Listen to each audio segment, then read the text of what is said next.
Just finished watching episode 2, and as I was watching, I realized there were a couple of things that I wanted to mention when I was making my last video, so we're gonna do that now. First, Park Dong-goo's hair looks so good in this part. He was blonde during the whole the first part of the show, but just seeing him with dark hair is nice. Anyway, moving on. Then there was the introduction of this character, who is played by Do Sung-woo, and is the uncle of So Yul, who from the first part as well as in this part. And I remember watching him in the first episode and just being like, one, he looks familiar. Two, he kind of has like that antagonistic face. Is he going to be a bad guy? And that's because that's the only thing I've really seen of that.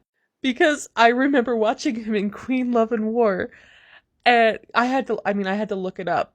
But then as soon as I saw the title, I was like, oh yes, of course. He played the antagonistic prince, and spoilers, his death scene was so good. I even started crying. Not many tears were shed, but tears were shed.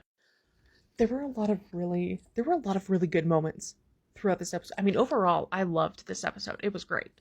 I could not take my eyes off the screen. There were highs, there were lows, there were tense moments. I did have to like I definitely was peeking through my fingers a few times because I didn't want to have a jump scare. It's all good. It was all good.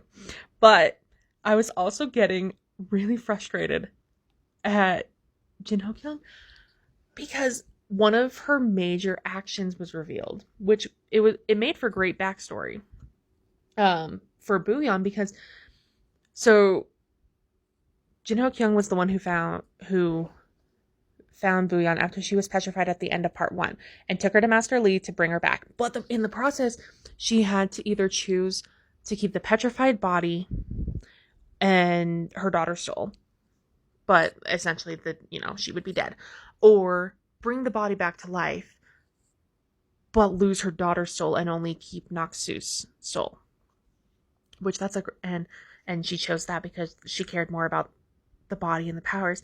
So then I was just like, has she ever genuinely loved her daughter, or has she only really ever loved what her daughter represented?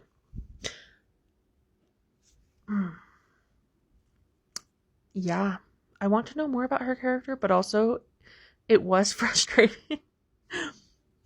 Thankfully, the next episode's already out, so I can watch it now.